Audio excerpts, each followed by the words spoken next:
Hey everybody, what is going on? HexLex here. Got another Master Duel video for you, and it's Monday, which means it is once again time for another one of our weekly viewer specials.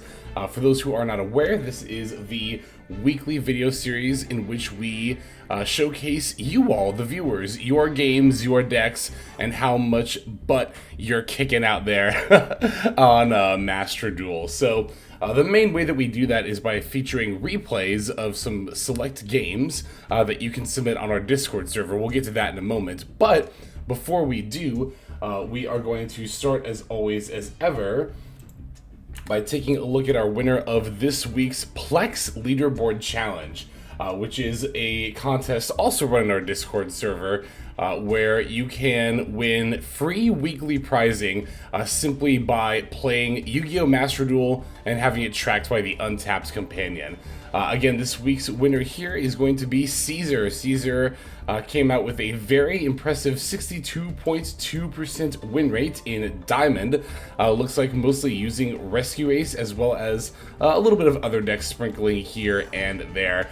Normally I don't include events, but because the Duelist Cup / WCS qualifiers is basically ranked ladder anyway, we're going to include that for the duration of this event. So definitely good job to Caesar, who is getting that prize for this week. If you're wondering exactly how to enter the Plex Leaderboard Challenge, then here is how. To start, simply head down the description below. The top link there is going to be my affiliate link for the Untapped Companion. It is a free download, and using this link will definitely help support the channel as well. And then below that, you can see the Discord invite link that I'm highlighting right here. Once you're in the Discord, you're going to want to go down to the Master Duel section here, and there is an entire channel where at the bottom called Plex Leaderboard Challenge, where you can not only find the rules and guidelines pinned, but you can submit the link to your Untapped profile. Your Untapped profile will allow me to see your win rate for every game you've had the Untapped Companion open while you play Master Duel, as well as you yourself, of course. It'll show you a lot of really interesting stats about your own games and the hundreds of thousands of games played in the meta overall. Okay, now we're back. Once again, congrats to Caesar for winning the challenge this week. So now on to the replays. But first, if you would like to submit replays for the viewer special, then you're going to want to head down to the description. Much like the leaderboard challenge, it'll be on the Discord server. On the Master Duel section, there is a channel called Viewer Special Submissions, and you can just drop your games right in there. The main bit of information I'll need is, of course, your 9-digit player ID. That way I can view your publicly saved replays. Do make sure that your replays are being saved publicly, because if not, I will not be able to view or feature them. We only do so many games per week, so we can only feature, of course, so many games per week. But again, we do this every single week, so if you didn't get in this week, you can always submit the next week. And you can submit more than one game if you have different games to submit. If you have 10 different replays, that's all good. You can do 10 different submissions. The only thing I don't ask is that you don't submit the same game over and over again. But I think that's pretty much all there is to. Oh, the other thing too is when you're leaving your player ID in the Discord server, if you have one specific game out of multiple you want me to watch, make sure you're specifying the person's username or the date and the time, so I know that, hey, to watch this one game. And yeah, okay, I think that's pretty much everything we have to cover there. So let's take a look at our first replay. Okay, our first duel comes to us from Cookin, aka Tim, over on the Discord server, who is on Fire King Tri-Brigade. I actually wanted to feature this game last week, but I think something like the player ID wasn't right or something like that. But either way, I wanted to give Tim a chance to show off here. This build is a little bit different from the one that I featured, mainly that it's got 3 Ponics in it, so, and as well as Barong, and a few other minor differences. So I'm eager to see how other people build and play this deck. This duel against this particular opponent here, I believe, is the one where we feature a perfect end board. So let's see what we got here. All right. Chaos, Pitch, and Nerval. Opponent's going to throw out a Maxi, but we of course have the Ash Blossom to counter. Starting off with plenty of Tri-Brigade stuff as well as the Olkinix in hand, so looking pretty good here.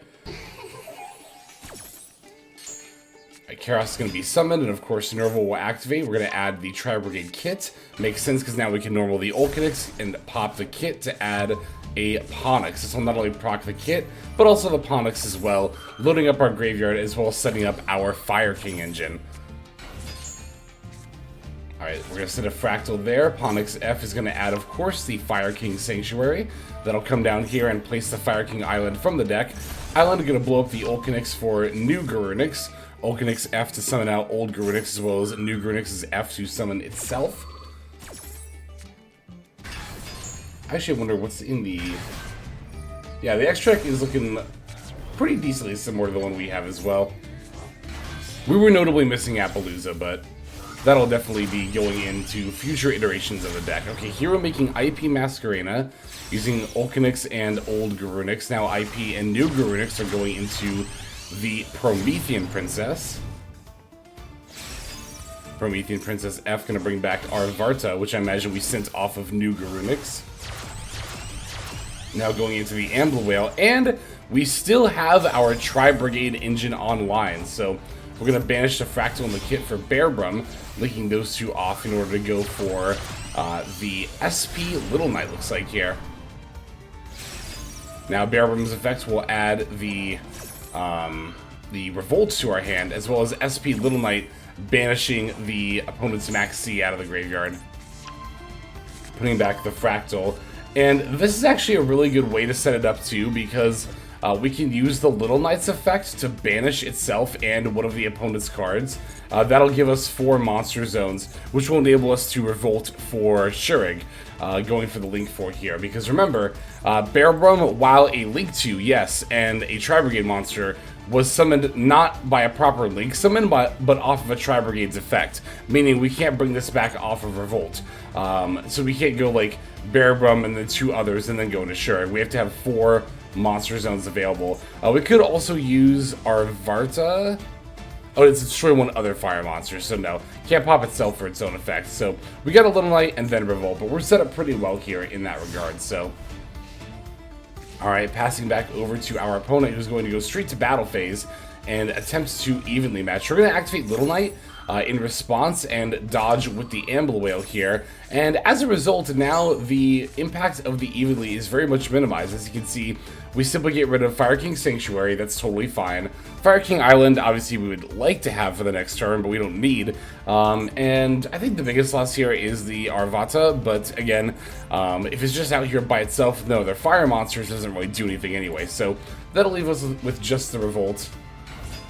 Going into Fluandereeze here, they're going to normal summon the Eagle, and we're chaining Revolt right away, which I think is a pretty good call here, because even if they do have another like small Fluandereeze monster they can summon and do the double tribute, with the Eagle banish, they won't be able to actually have enough monsters to tribute summon, so. Alright, here is the Shurig. Eaglin is going to add Mega Ryza here. And then, yep, there is the Stree. Now, Stree effects will try to banish our Ponix. I mean, it will, but we get to proc the kit and the Nerval. And then on top of that, we, of course, get the Shurig banish as well. Non-targeting, by the way, for the Shurig effect. So, we're banishing the Stree here.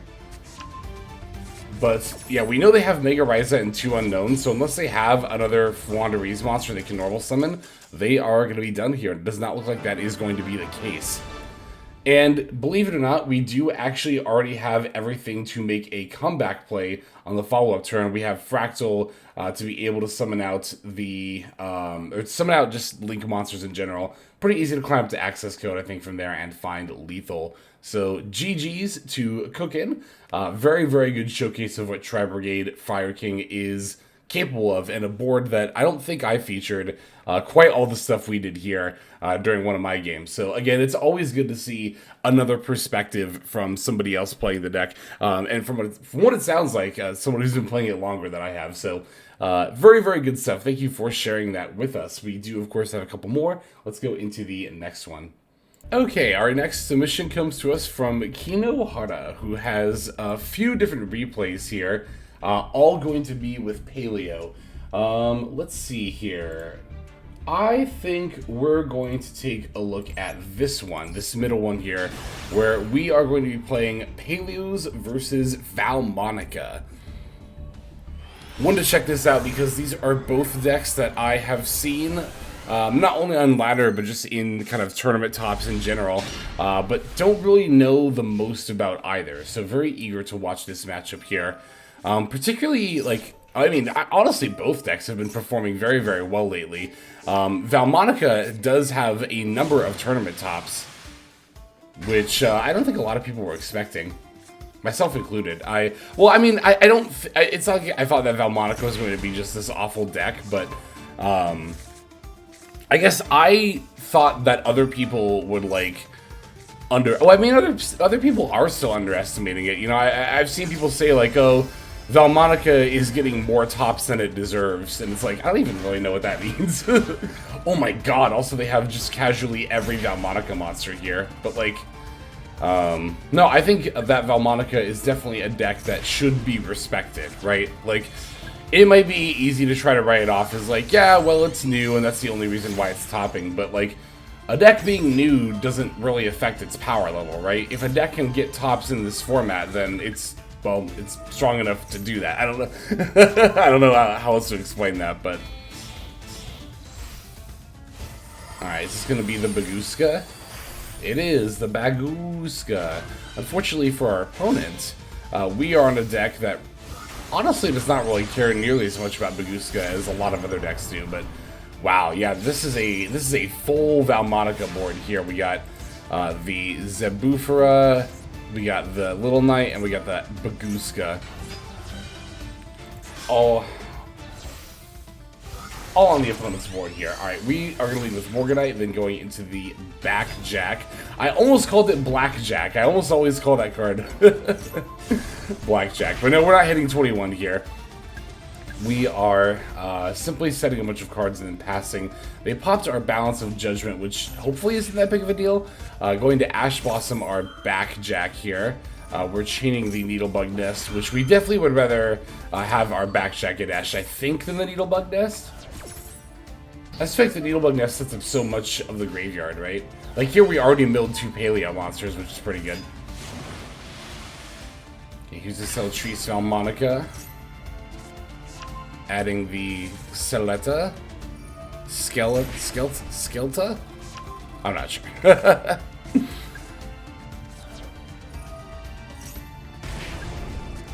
Okay, so they get the Resonance counters, taking some damage, yeah. I think they only really care about having 3 or more, right? Okay, here's the other Valmonica Link one, the Durlame, which can now make up to 3 attacks this battle phase, which is not going to matter because of Wabaku. It's funny how, like, when it comes to battle traps, you know, particularly stuff that stops your cards from being destroyed by battle, Wabaku, which came out in the very first starter deck, is still pretty unrivaled. Like, just saying, like, nah, you don't take any damage and your monsters can't be destroyed by battle. In particular, there were so many times in the anime, across all the different anime series, really, where the characters would activate, like, these very hyper-specific trap cards that are like, alright, when you declare an attack, I pay half my life points, but my monster isn't destroyed, and I only take half damage, or something like that. It's like, just play Wabaku. I thought that all the time as a kid. I'm like, why don't you just play Wabaku? But...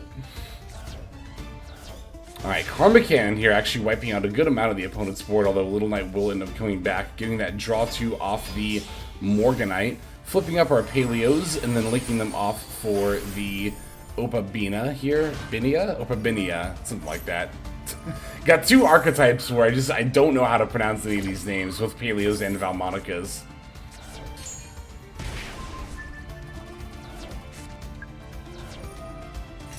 Alright, we are Reasoning here, level 2 being called, but more than anything else, we're just looking to mill a bunch of trap cards alongside a, at least one transaction rollback I would think we'd want to see here. Oof.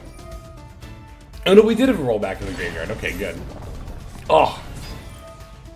So for those of you who are wondering what exactly just happened here, transaction rollback copied Balance of Judgment, which says if your opponent controls more cards than the combined number of cards in your hand, and that you control draw cards equal to their surplus, how many Yu-Gi-Oh cards use the word surplus, but basically because our opponent had 1, 2, 3, 4, 5, 6 cards on the field and we had 0 cards on field or hand, we get to draw cards equal to the difference, and of course the difference between 6 and 0 is 6. So we casually just draw 6 here, go with some of these Soldier Dragon Lords, and then set 4 before passing back over once again. I got Karma Cannon here. They're going to respond with the Little Knight to save it, which makes sense. And then we get to use our Soldier Dragons to summon another copy of itself from... Oh, no, for the Dragon Maid, that's right. And then we get to mill with the Laundry Dragon. I don't know, because it gets turned face down, but that's why we play the Laundry Dragon and the Soldier Dragons. I had heard about that. I knew that they did that, but I'd never really seen it, like, in action before, right? So... Okay, Pin summoning a Demono as well as the Cell Trees, flipping out Trap Trick, and then summoning a Paleo from the yard. Trap Trick is going to copy another Paleo effect. This is the one that, okay, turns monsters face down. Makes sense. That'll, of course, trigger the other Paleo in our yard. It's so weird to see a face-down monster in the EMZ, because you're used to Link monsters being up there, but... Here's another Cellatrice. I will say Valmonica's grind game is actually very, very strong here. Didn't know they could go on as long as this, but... Because even a lot of the extra deck might not, like, seem threatening. Like, all this stuff like Little Knight and Dweller and Baguska. It's like, is that really enough to win a game on? But it can often be, very much so. Again, Valmonica is not a deck to be underestimated, for sure.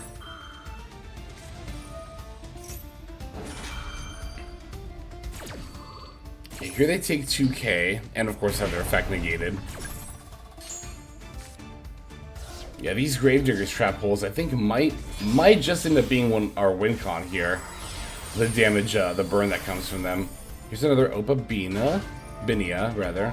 Just 2 eyes. They're gonna impermit. I always mix this up. I always think, wait, is this thing unaffected by trap cards? But no, that's Sarah. This is unaffected by monster effects, which is kind of weird. You'd think it would be trap cards, but...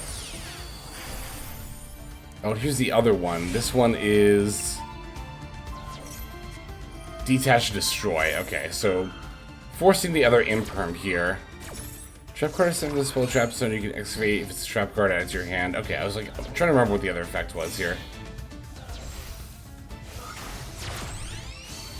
Oh, interesting. We're linking off the Dweller directly into the Dorlame, which is going to then pop the board. Oh! I forgot about the quick link effect when your monster attacks.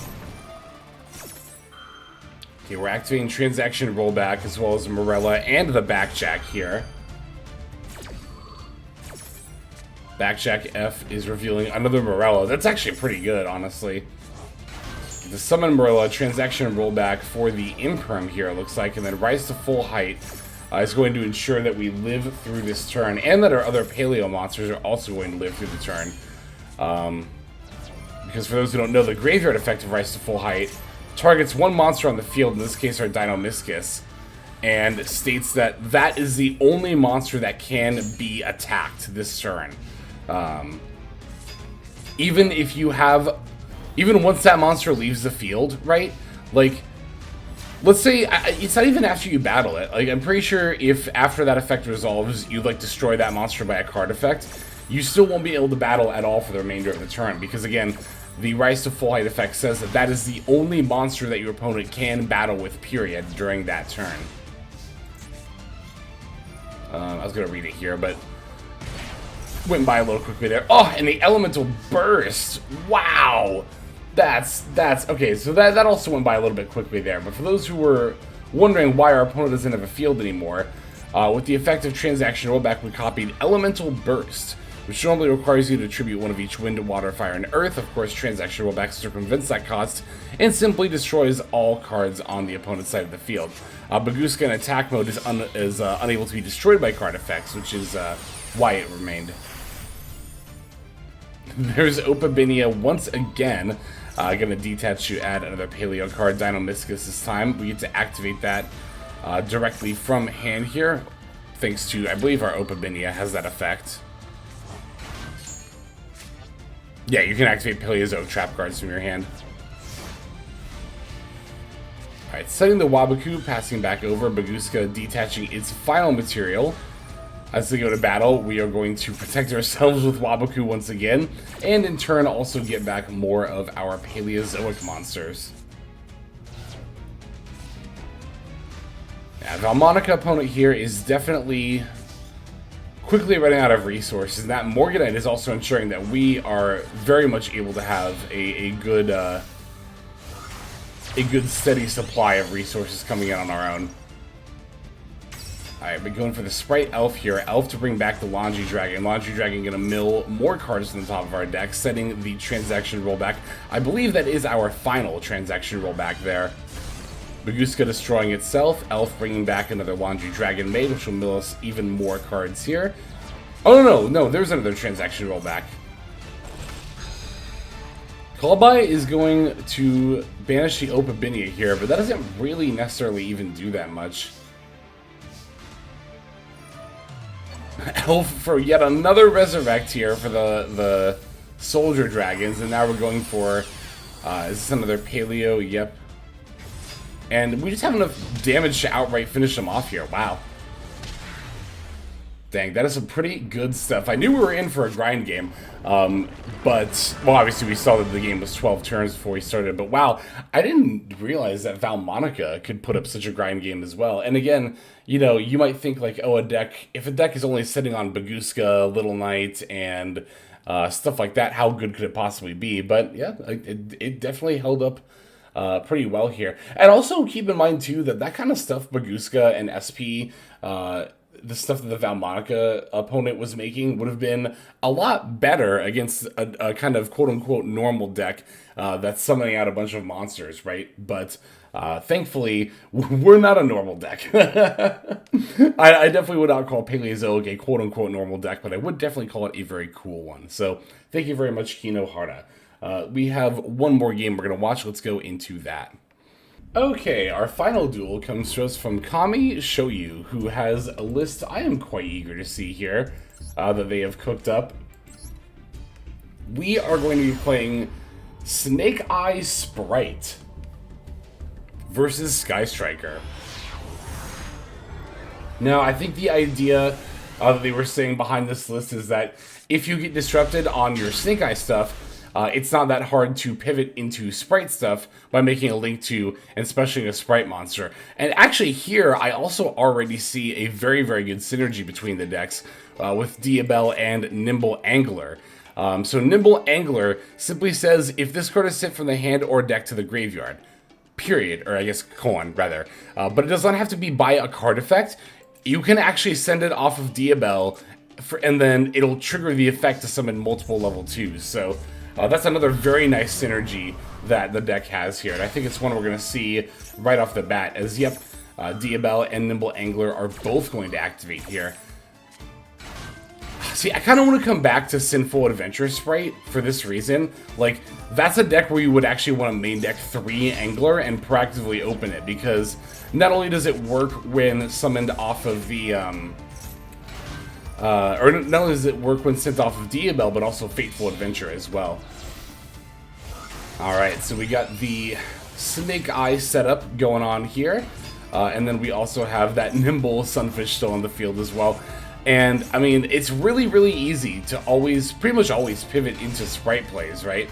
I've said it a million times, but all you need to do Sprite stuff is a Sprite, or a level 2 monster plus any other monster. It does not even have to be another level 2, because you can go into either Elf or Sprint to get another level 2 body on the board, and then make Gigantic if you need to. Of course, we're not making Gigantic yet. We don't want to be too locked quite that soon here, but we do get set up an Elf before going for the rest of our Snake Eye board here, making the IP Masquerena, and then we're going to link off the Masquerena and Ash for, of course, the Promethean Princess.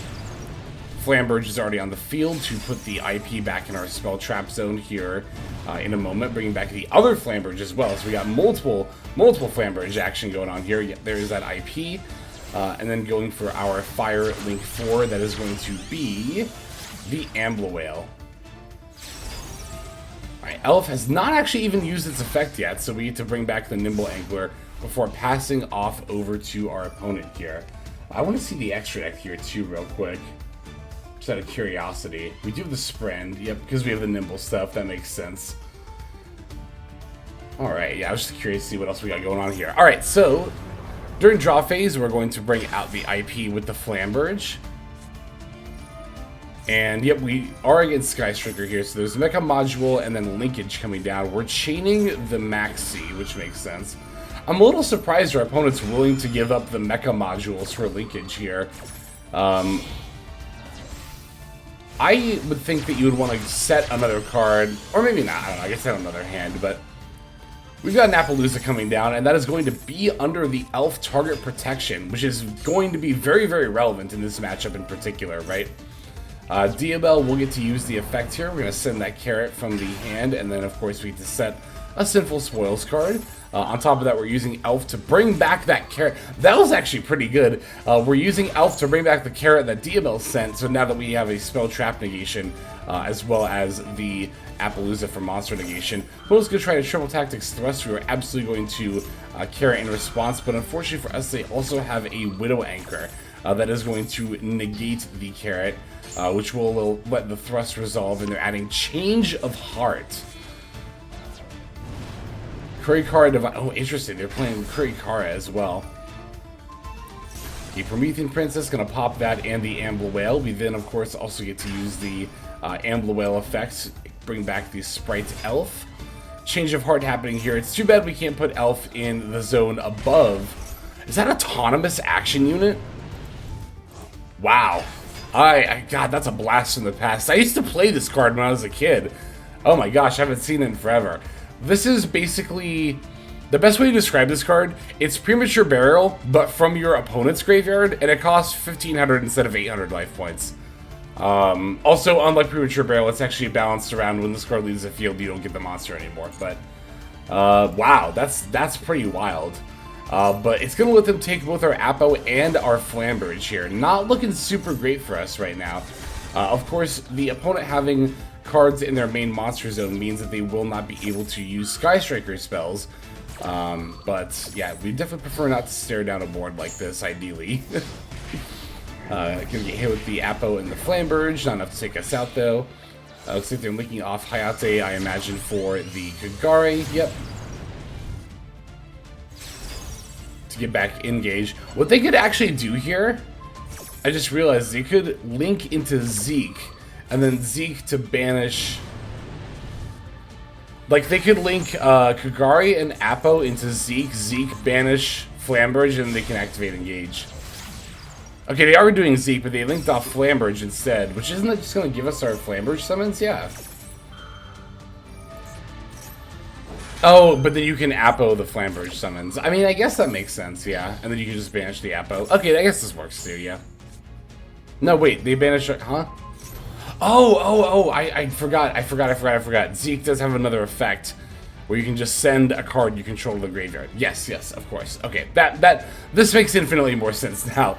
Don't mind the last minute of me being like, huh? That's just me not remembering how Zeke works.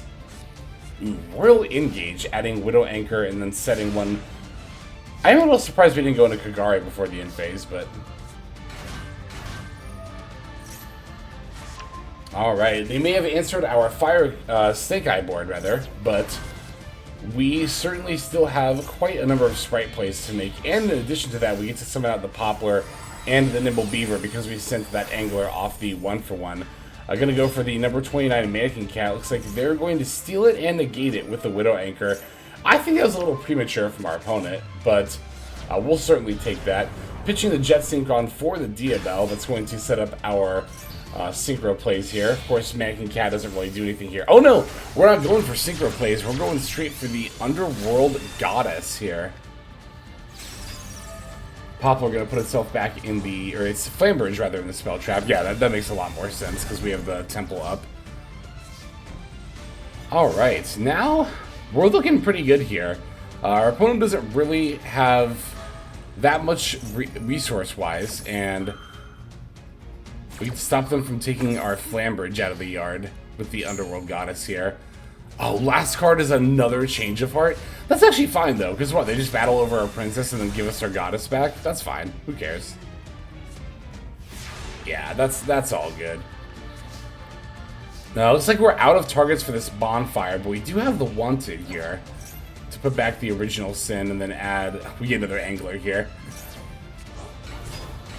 Alright, Jet Seagrok coming back and normal summon the Ash Blossom. Link that off to go for the SP Little Knight. Battling with Goddess and Little Knight. Not quite finishing our opponent off, but they are in complete top deck mode, having to face down this board, so I don't imagine it's going to be too likely there's anything they can do here. Oh my god, they peeled Engage. Hang on a second. That's actually a search and a draw. That would be what they would have needed. Okay, Engage on the SP. Rage? Whoa.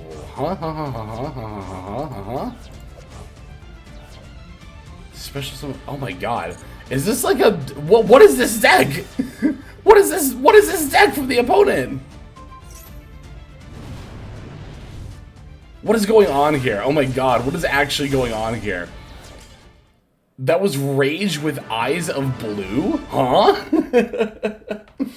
Summoning out one blue. If that had actually summoned all three, well, I guess we still would have had the Flamberge, so we would have been fine. But that was a very unexpected end to a pretty cool duel. Wow, thank you very much for sharing that. As well as thank you to everyone. I should say thank you very much, Kami Shoyu, for showing us that duel. And also, thank you to everyone who submitted games.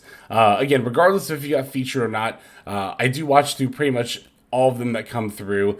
And there is always the next week as well. But that'll do it for this video. Thanks again for watching. Let us move now to our outro. Hey everybody, thank you so much for watching all the way to the end of the video. That means a lot to me. It's also a great way to support the channel, so thank you very much in that way as well.